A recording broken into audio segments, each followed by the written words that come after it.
Je suis en faveur d'une solution pour faciliter la sortie des livres de telle manière que tout le monde parte à égalité.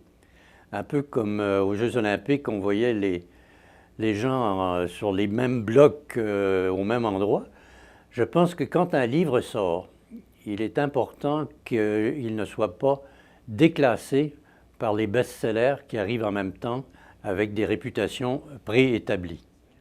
Je sais qu'en France, ils ont le prix unique avec un décalage probablement de 5 à 10% de rabais qui sont faits par les grands groupes et que ça semble fonctionner. L'avantage, c'est que les écrivains comme les libraires, les diffuseurs comme les éditeurs savent à quoi s'en tenir.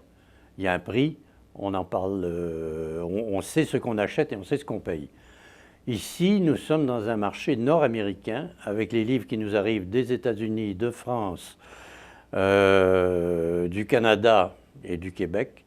Et les conditions sont quand même différentes. Mais pour ce qui est du livre québécois, pour les auteurs québécois, ce serait bien si on était tous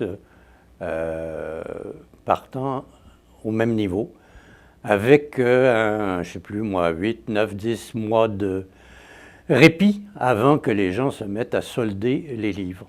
Vous savez, la vie d'un livre, c'est très court, finalement. La nouveauté dure quelques mois. Il y a même des livres qui ne respirent pas ce temps-là. Donc, l'atmosphère, au départ, les conditions du livre sont très importantes. Écoutez, les libraires en général, c'est beaucoup dire, il y a des libraires qui sont extraordinaires. Il y a des libraires qui lisent, il y a des libraires qui ne lisent pas, il y a des commis, il y a des gens qui sont passionnés par leur métier. Et je trouve dans les librairies, aussi bien dans les librairies des grands groupes, mais surtout dans les petites librairies, des gens pour me conseiller.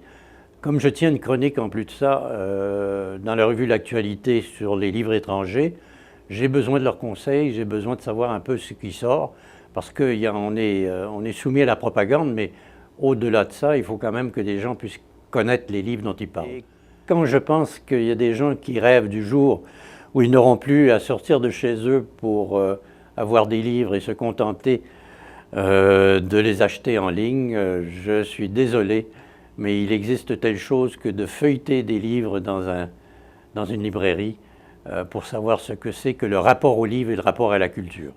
J'ai lu aujourd'hui qu'une nouvelle maison d'édition venait de naître et que son directeur disait que les droits d'auteur seraient équivalents pour le livre électronique que dans le livre papier. Ça, j'ai été renversé, je trouve ça extraordinaire, comme auteur.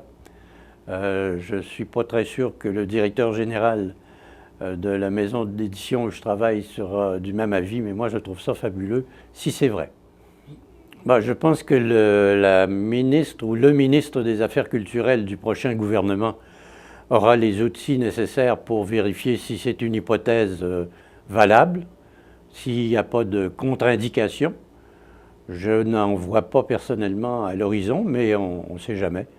Ce n'est pas une question de courage, finalement, c'est un règlement qui dit que pendant 9 mois, un prix réglementé sera proposé aux acheteurs. C'est quand même pas la fin du monde.